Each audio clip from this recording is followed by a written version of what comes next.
events for a lot of years. I came into recovery in 2007, which sounds crazy far in the past at this point. I don't know if you guys heard anything about like an opioid crisis where like our entire generation started dying off and suddenly everybody started to pay attention.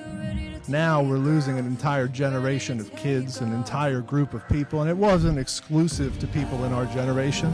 It happened to people younger than me. It happened to people older than me. We'd lose them from an unintentional overdose.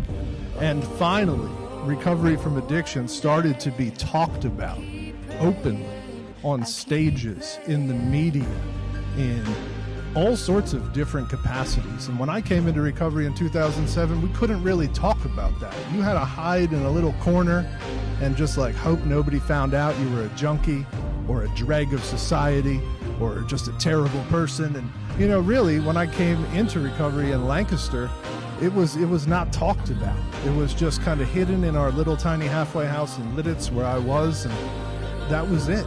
And thankfully, as time moved on, it became a little bit more open. We were allowed to talk about this. I was allowed to tell you that I'm a dangerous convicted felon. I was allowed to tell you that I struggled with heroin, with substance use disorder, with addiction, whatever you want to call it.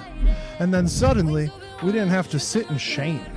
We didn't have to hide our heads, bury them in sand, and be afraid to talk about what we'd been through, so that the next person who's struggling doesn't have to be alone. So the person after that person doesn't have to be alone. We can all come together and beat this crisis, if you will.